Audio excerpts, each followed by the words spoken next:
সকালে উঠেই কাজবাজ সেরে চলে এসেছি সোজা রান্নাঘরে, আর রান্নাটা বসিয়ে দিলাম। আজ হচ্ছে সোমবার, আর এখন বাজে সকাল 7:30। এখন থেকে আমি আমার ব্লগটা স্টার্ট করছি। আই হোপ তোমাদের ভালো লাগবে। তো তোমরা দেখো, আমার সাথে থাকো, আর সকলকে শিবরাজ ফ্যামিলি ব্লগে স্বাগত জানাচ্ছি। আমি রান্নাটা আরও সকাল সকাল বসিয়ে দিলাম, তার কারণ আছে। এমনিতেই সকাল সকাল রান্না বসিয়ে দিই, তাও আজকে আরও সকাল বসিয়ে দিয়েছি। ব্যাস, আমার পনিরের তরকারিটা একদম কষিয়ে আর জল দিয়ে রেডি করে দিলাম। এবার একটু ফুটলেই হয়ে যাবে। আর এদিকে বসিয়ে দিয়েছি কুমড়োর তরকারি, আলু দিয়ে আর কুমড়ো দিয়ে তরকারি। আর জানো তো, এই কুমড়োটা খুব মিষ্টি, বেশ ভালো লাগে, তাই আর লাল টুকটুক করছে, তাই আলু কুমড়োর তরকারি হচ্ছে। আজকে নিরামিষ খাওয়া দাওয়া, আর আজকে সোমবার, শ্রাবণ মাসের 3য় সোমবার। তা আজকে এক জায়গায় যাব পুজো দিতে, মন্দিরে। তাই সেই জন্য শ্রাবণ মাসের সোমবারগুলো নিরামিষ খাওয়া দাওয়া বাড়িতে সবাই করছে, এরাও করছে। আর নিরামিষ যেহেতু রান্না হচ্ছে, ওরা বলে ঠিক আছে নিরামিষই খাবো, আজকে আর মাছ টাছ কিছু খাবো না। সেই ভেবেই নিরামিষ রান্নাবান্নাটাই প্রতিটা সোমবারই করা হচ্ছে। এর আগেও একটা সোমবারে ভেবেছিলাম ওদেরকে মাছ করে দেবো, কিন্তু ওরা বললো না, মাছ খাবো না, নিরামিষই খাবো। তাই আবার মাছকে নিয়ে ফ্রিজে ঢুকিয়ে রেখে দিয়েছিলাম। সেই জন্য আজ আর মাছের কোনো কথাই ওঠেনি, একদম সোজা নিরামিষ রান্না বসিয়ে দিয়েছি। তাই কুমড়োর তরকারিটা একটু কষিয়ে নিয়েছি, কষিয়ে নিয়ে তারপর জল দিয়ে সিদ্ধ করতে দেব। আর কি বলো তো বন্ধুরা, আর সকালে উঠে আমি একবারে জামা কাপড় পরিষ্কার করে নিই, মানে একদম ছেড়ে নিই।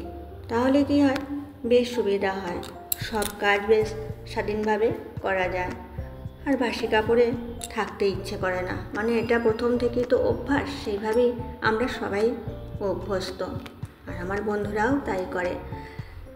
তো আমি একে একে একটু মশলা দিয়ে আর কুমড়োটা কষিয়ে নিলাম।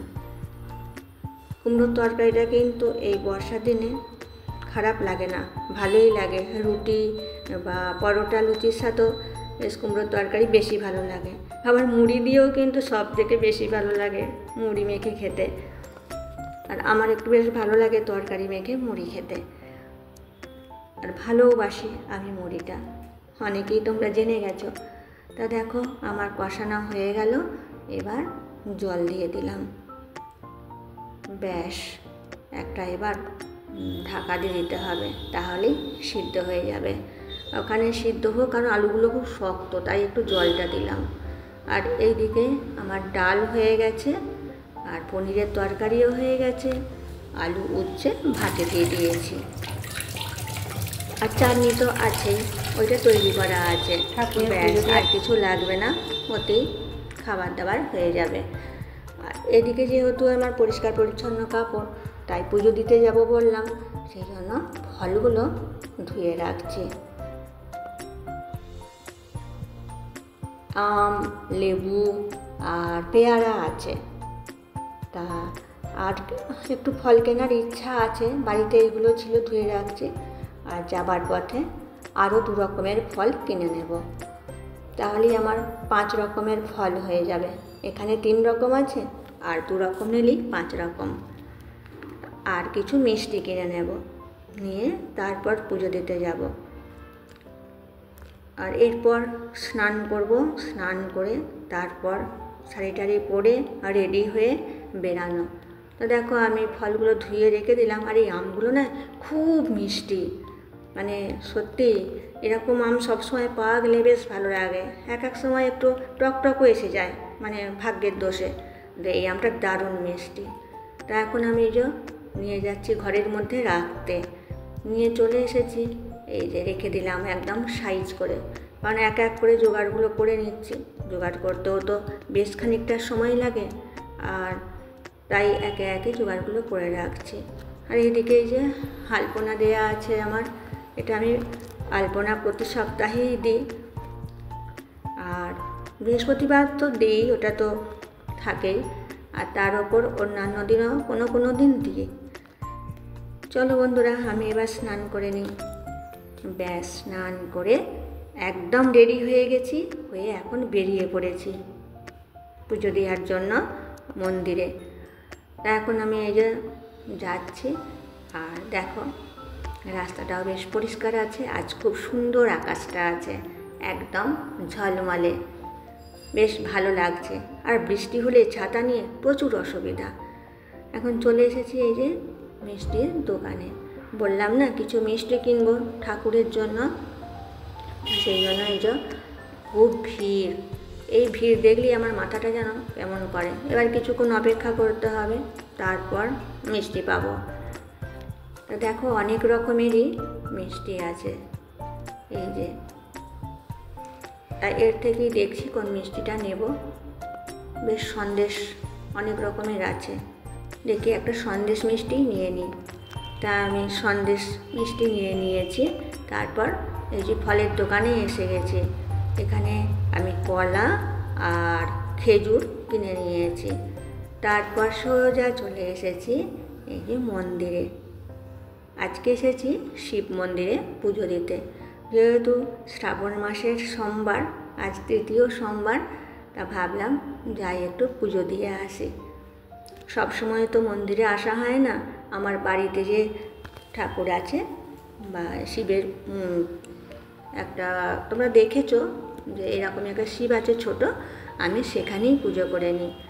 আজকে এসেছি মন্দিরে, তা শিবকে আমি বাতি ধূপ জ্বালিয়ে আর পুজো করে নিলাম। দেখো পুজো করে আর বাতিটা দিয়ে দিচ্ছি, মনটাও ভারী তৃপ্তি লাগছে। দিয়ে প্রণাম করে নিলাম।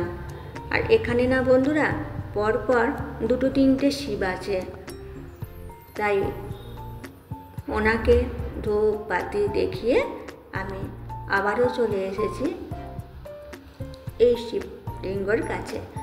এখানেও একটু ধূপ বাতি দেখিয়ে নেব, নিয়ে প্রণাম করে নেব। আর দেখো ঠাকুরের কাছে এলে মনটা ভীষণ ভালো লাগে, খুব শান্তি পাই। আর আমার না এই পুজো দিতে এসে মনে হয় একটু ঠাকুরের কাছে বেশ কিছুক্ষণ একটু এক মনে বসে থাকি। তাই রান্নাবান্নাটা আমি সেরেই এসেছি, নাহলে ওই রান্নাবান্না করা না থাকলে ওই ধড়ফড় করতে হয়, মনে হয় যে রান্না করতে হবে, বসতে হয় না ভালো করে। তাই আমি সব সেরে এসেছি। এবার ঠাকুরকে মন ভরে পুজো করে একটু বসে তারপর আমি যাব। আর কোনো অসুবিধেই নেই, সব কাজ তো করা আছে। দাঁড়াও একটু ভালো করে এটা বসিয়ে দিই, সবসময় না মোমবাতি বসতে চায় না। এই যে আর একটা শিব মূর্তি, দেখো এটা হচ্ছে কালো নয়, এটা হচ্ছে সাদা। তা এখানেও আমি ধূপ বাতি দেখিয়ে দিয়েছি, আর সেটা তোমাদের সাথে শেয়ার করা হয়নি। তা দেখো সব ঠাকুরকে আমি প্রণাম করে নিলাম, আর তোমাদেরকেও দেখালাম আমি কোথায় এসেছি আর কোন ঠাকুরকে পুজো দিলাম। তারপর বন্ধুরা দেখো এবার বেরিয়ে পড়লাম মন্দির থেকে বাড়ির পথে। এখন আমি এবার যাচ্ছি। রাস্তাঘাটে এখন ভালোই লোকজন। তা বন্ধুরা তোমরা যদি কেউ নতুন বন্ধু এসে থাকো তাহলে আমার চ্যানেলটি সাবস্ক্রাইব করে পাশে থেকো। আর আমার সকল বন্ধুদিকে প্রাণ ভরা ভালোবাসা জানাচ্ছি। আর দেখো আমি এখন যাচ্ছি, আর যেতে যেতে ভিডিওটা এবার শেষ করতে চলেছি। তোমরা সকলে ভালো থেকো, সুস্থ থেকো, সাবধানে থেকো, আর সকল বন্ধুরা আমার পাশে থেকো। আজকের মতো তাহলে আমি এবার আসি। টাটা, বাই বাই, আবার দেখা হবে আগামী দিনে নতুন ব্লগে বা নতুন ভিডিওতে। Tata, bye bye.